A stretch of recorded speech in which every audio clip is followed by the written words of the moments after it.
ఉన్న బంగారాన్ని విడిపించి ఆ రోజు ఆన్లైన్ రేటుకే మేము కొంటాం. Sharma gold company. నమస్కారం, నేను మీ జాహ్నవి. మనతో ఉన్నారు ప్రముఖ జ్యోతిష్య వాస్తు పండితులు, జ్యోతిష్య వాస్తు శిక్షణ నిపుణులు, లలిత ఉపాసకులు బ్రహ్మశ్రీ నానాజీ పట్నాయక్ గురువు గారు. సూక్ష్మంలో మోక్షం ఈ ప్రత్యేక కార్యక్రమం ద్వారా మనకున్నటువంటి ప్రతి సందేహాన్ని గురువు గారి మాటల్లో అడిగి చక్కగా సరైన సమాధానాలు అడిగి తెలుసుకుంటూ ఉన్నాం కదా. మరి ఈ రోజు కూడా సూర్యగ్రహణానికి సంబంధించి చాలా మందికి ఉన్నటువంటి సందేహాలని గురువు గారు నివృత్తి చేసే ప్రయత్నం అయితే చేస్తారు. మరి పూర్తి వివరణ గురువు గారి మాటలు అడిగి తెలుసుకుందాం. నమస్కారం గురువు గారు. శ్రీమాత్రే నమః. అయితే గురువు గారు, ఇప్పుడు అంతా మొన్నటి దాకా చంద్రగ్రహణం అయిపోయింది. మరి ఇప్పుడు సూర్యగ్రహణం ఉంది, అది కూడా షష్టగ్రహ కూటమి ఆ రోజు ఉంది. సో ఇప్పుడు వచ్చే ఈ సూర్యగ్రహణం వల్ల కూడా చాలా మందికి, ముఖ్యంగా కొన్ని రాసుల వారికి ఇబ్బందికర వాతావరణం ఉంటుంది అని వింటున్నాం. నిజంగా ఇదంతా వాస్తవం అంటారా? షష్టగ్రహ కూటమి ఉందంటారా? ఎట్లా ఉందమ్మా షష్టగ్రహ కూటమి? అసలు 6 గ్రహాలు కలవడం ఎక్కడ కలుస్తున్నాయి? నవగ్రహాలు అయితే ఇవి 6 గ్రహాలు కలవట్లే. ఇంకేదో వేరేవన్నీ తీసుకొచ్చి పెట్టుకుంటే చెప్పలేం. కానీ సహజంగా ఉండేటువంటి మనకి 2 ఉన్న ఛాయాగ్రహాలు, ఈ రవిచంద్రులు కానీ, బుధుడు శుక్రుడు కుజుడు గురువు శని కానీ, ఇవి అయితే ఏమి 9 గ్రహాలు ఒక దగ్గర అయితే రావట్లేదు. గుర్తుపెట్టుకోండి. 9 గ్రహాలలో ఏ 6 గ్రహాల కలయిక అయితే లేదు. ఈ గ్రహాలు అయితే కలయిక లేదు. ఎందుకు అంటే 9 గ్రహాలు అయితే కలవట్లే. ఎందుకంటే గ్రహణ సమయంలో మనకి కుంభంలో శని, మీన రాశిలో రాహువు, అదేవిధంగా వృషభంలో గురువు, కుజుడు వచ్చేసి మిథునంలో ఉన్నాడు. అదేవిధంగా మనకి ఇక్కడ సింహరాశిలో నుంచి మనకి ఆల్రెడీ కన్యా రాశిలోకి వచ్చినటువంటి రవి, కేతువులు ఉన్నారు. శుక్రుడేమో మనకి ఆల్రెడీ ఈ బుధుడు కూడా వస్తున్నాడు అక్కడికి. అంటే 3 గ్రహాలు కలుస్తున్నాయి అంతే.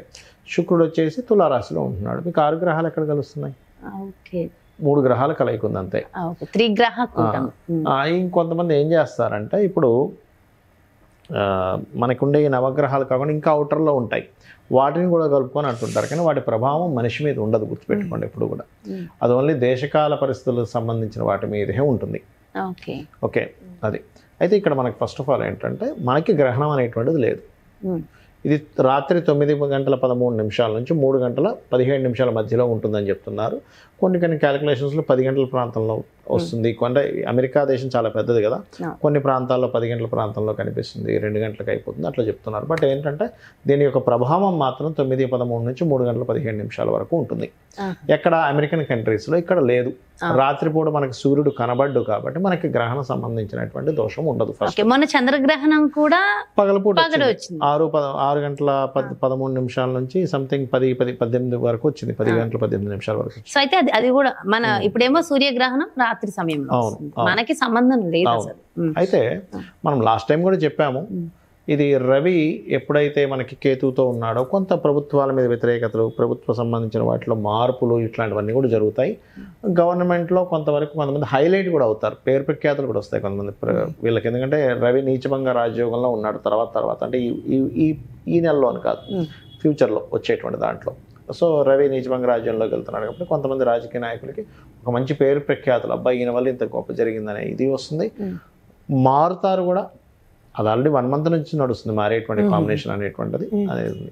అయితే ఇక్కడ ఈ గ్రహణ ప్రభావం బయట దేశాల్లో ఉండే వాళ్ళు మాత్రం కొన్ని జాగ్రత్తలు ఖచ్చితంగా తీసుకోవాలి. దానికి దాన ధర్మాలు కూడా నెక్స్ట్ డే చేసుకోవాలి.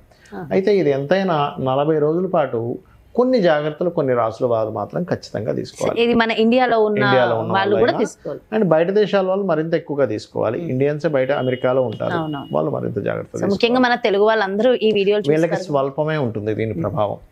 అలాగే కన్యా రాశి, మకర రాశి, వృషభ రాశి వారికి దీని ప్రభావం ఎక్కువగా ఉంటుంది. సింహము అదేవిధంగా తులారాశి వారికి స్వల్పంగా ఉంటుంది. ప్రభావం వీళ్ళకు ఉంటుంది కానీ స్వల్పంగా ఉంటుంది. మరి మంచి ఏ రాశుల వారికి అని చెప్పి చూసుకున్నట్లయితే, మేషానికి 6వ స్థానంలో గ్రహణం కాబట్టి మంచిది చెప్పాలంటే. అంటే ఎట్లాంటి విషయాల్లో మంచి కాంపిటీషన్ రిలేటెడ్ సంబంధించిన విషయాల్లో బాగా కలిసి వస్తుంది మేషం వారికి. కర్కాటకం వారికి 3వ స్థానంలో గ్రహణం కాబట్టి వీరికి ఏంటంటే ఖచ్చితంగా ధైర్యంగా చేసినటువంటి కొన్ని పనుల వల్ల కలిసి రావడం జరుగుతుంది. వృశ్చికం వారికి అన్ని రకాల లాభాలు ఇస్తుంది, ఎందుకంటే లాభస్థానంలో గ్రహణం కాబట్టి. ధనస్సు వారికి గతంలో ఉన్నటువంటిది ఏదైతే జాబ్ సంబంధించిన విషయంలో ఏదైనా ఇబ్బంది అవుతుందా అనుకునేటువంటి వారికి మంచి ఫలితాలు ఇస్తుంది, ఎందుకంటే దశమంలో గ్రహణం మంచిది. ఓకే, కుంభరాశి వారికి న్యూట్రల్గా ఉంటుంది పరిస్థితి. ఇక మిగతా రాశుల వారికి ఎటువంటి ఫలితాలు వస్తాయి? కుంభరాశి వారికి కొంత యాన్స్ట్రస్ ప్రాపర్టీ రిలేటెడ్ సంబంధించిన విషయంలో శుభ ఫలితాలు, కొంత స్ట్రెస్ కూడా ఉంటుంది. మీనం వారు మాత్రం సప్తమంలో గ్రహణం పడుతుంది కాబట్టి జీవిత భాగస్వామిని ఎంపిక చేసుకునేటువంటి విషయాల్లోని పార్ట్నర్స్ ఎంపిక చేసుకునే విషయాల్లో జాగ్రత్తగా ఉండాలి. ఓకే, ఇక వృషభ రాశి వారు, ఎందుకంటే మేషం కాలని మంచి అని చెప్పుకున్నాం, అన్ని విషయాల్లో కాంపిటీషను ఇట్లాంటి వాటిల్లో బాగుంటుందని చెప్పుకున్నాం. వృషభం వారు వీళ్ళు చేసేటువంటిది ఏదైతే మనకి చూడండి పంచమ స్థానంలో పడుతుంది కాబట్టి విదేశాల్లో ఉండేటువంటి గర్భవతులు స్త్రీలు జాగ్రత్తగా ఉండాలి. కాస్త రెస్ట్ తీసుకోవడం అంతే, ఏం లేదు. ఆ టైంలో కటింగ్లు, ఈ కత్తిరించడాలు, లేకపోతే కూరగాయలు కోయడాలు చేయకూడదు అంటారు. అంతే, రెస్ట్ తీసుకోమని చెప్పారు. అంతకుమించి కష్టమైన విషయం ఏం చెప్పలేదు మహర్షులు మనకి. రెస్ట్ తీసుకోవాలి వృషభం వారు, ఎందుకంటే గర్భవతులు ముఖ్యంగా. ఈ యొక్క మిథునం వారు మాత్రం ఏదైనా ప్రాపర్టీ డీల్స్, ఏదైనా వాహనాలు, గృహాలు, ఏదైనా ఎడ్యుకేషన్ రిలేటెడ్ సంబంధించిన ఏమైనా నిర్ణయాలు తీసుకోవడం ఈ 40 రోజులు పనికిరాదు. గ్రహణం నుంచి 40 డేస్ పనికిరాదు. కర్కాటకం వారికి పౌరుష పరాక్రమాలు, ధైర్యంగా చేసే వాటి వల్ల బాగుంటుందని చెప్పాను, మంచిదే అది. ఇక సింహం వారు ఫైనాన్షియల్ మ్యాటర్స్ విషయంలో జాగ్రత్తగా ఉండాలి. ఎవరికి డబ్బులు ఇస్తున్నాం, ఎవరి దగ్గర నుంచి మనీ తీసుకుంటున్నాం, మనీ విషయంలో మనం ఏదైనా రాంగ్ స్టెప్ వేస్తున్నామా అనేటువంటిది, కుటుంబ సభ్యులతో ఏదైనా మనీ వల్ల ఇబ్బంది వస్తుందా. అదేవిధంగా కాస్త కన్యా రాశి వారికి అక్కడే గ్రహణం జరుగుతుంది కాబట్టి గ్రహణ ప్రభావం ఎలా ఉంటుందంటే కొంత మెంటల్గా కొంత స్ట్రెస్ అవుతూ ఉంటారు. ఏదో సంథింగ్, కొంతమందికి చూడండి ఒక అపోహలు వస్తూ ఉంటాయి, ఎట్లాగా నాలోకి ఏదో ఆత్మ దూరింది అంటుంటారు కొంతమంది. నాకు ఏదో సోల్ ఒక రకంగా అనిపిస్తుంది, నా ఆత్మ సంథింగ్ ఒక రకంగా అనిపిస్తుంది, అట్లాంటి థాట్స్ వస్తుంటాయి. అలాంటప్పుడు ఏంటంటే కూర్చొని చక్కగా గణపతిని, ఆ యొక్క సూర్య భగవాను ఆరాధన చేసుకున్నట్లయితే మంచి ఫలితాలు వస్తాయి. ఇక అదే తులారాశి వారైతే ఇన్వెస్ట్మెంట్స్ చేసే విషయాల్లో కొంత జాగ్రత్తగా ఉండాలి. వృశ్చికం వారికి అన్ని రకాల లాభాలని చెప్పుకున్నాము. ధనస్సు వారికి కూడా ఉద్యోగ సంబంధించిన విషయంలో బాగుంటుందని చెప్పుకున్నాం. మకరం వారు మాత్రం కాస్త లాంగ్ జర్నీస్ వెళ్ళేటువంటి విషయాల పట్ల కాస్త జాగ్రత్తగా ఉంటే సరిపోతుంది. ఇక కుంభం వారికి అయితే మనం ఆల్రెడీ చెప్పాం. అయితే ఇక్కడ ముఖ్యంగా గుర్తుపెట్టుకోవాల్సింది ఏంటంటే గ్రహణం అయిపోయిన తర్వాత గ్రహణ సమయంలో పట్టు స్నానము, విడుపు స్నానము అంటారు.